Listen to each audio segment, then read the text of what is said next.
Hanuman grand success తర్వాత దర్శకుడు Prashanth Varma dream project జై హనుమాన్ ఇప్పుడు పాన్ ఇండియా లెవెల్లో ఇంట్రెస్టింగ్ గా మారింది. రిషబ్ శెట్టి తోడవటంతో సినిమాపై అంచనాలు ఆకాశాన్ని తాకాయి.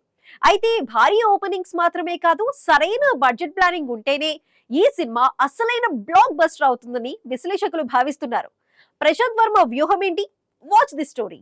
2024లో చిన్న సినిమాగా వచ్చి సంచలన సృష్టించిన హనుమాన్ చిత్రం దర్శకుడు ప్రశాంత్ వర్మ, నటుడు తేజ సజ్జాలను ఓవర్ నైట్ గ్లోబల్ స్టార్స్ ను చేసింది.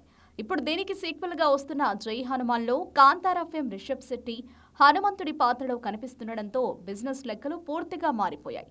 మైత్రి మూవీ మేకర్స్ వంటి అగ్ర నిర్మాణ సంస్థ తోడవడంతో ఈ సినిమాను సుమారు 200 కోట్ల భారీ బడ్జెట్తో అత్యంత ప్రతిష్టాత్మకంగా తెరకెక్కిస్తున్నారు. ఏదైనా భారీ బడ్జెట్ సినిమాకి ప్రధాన సవాలు దాని ఖర్చును అదుపులో ఉంచడం. సాధారణంగా విజువల్ ఎఫెక్ట్స్, భారీ సెట్లు మరియు నటీనటుల రెమ్యునరేషన్లకే సగం బడ్జెట్ ఖర్చు అవుతుంది. సినిమాకు భారీ ప్రీ రిలీజ్ బిజినెస్ జరిగినప్పటికీ పెట్టుబడి పెరిగితే నిర్మాతలకు వచ్చే లాభాల మార్జిన్ తగ్గిపోయే ప్రమాదం ఉంది. కాబట్టి కేవలం క్రేజ్ మీద ఆధారపడకుండా ప్రతి రూపాయిని కంటెంట్ను ఎలివేట్ చేసేందుకు ఖర్చు చేయాల్సిన అవసరం ఉంది. లేదంటే భారీ కలెక్షన్లు వచ్చినా సినిమా కమర్షియల్ గా సక్సెస్ అనిపించుకోకపోవచ్చు. తక్కువ బడ్జెట్ లో విజువల్ వండర్స్ ను ఎలా సృష్టించాలో ప్రశాంత్ వర్మ ఇప్పటికే నిరూపించారు. ఇప్పుడు జై హనుమాన్ విషయంలో కూడా అదే ప్లానింగ్ తో ముందుకు వెళ్లడం కీలకం.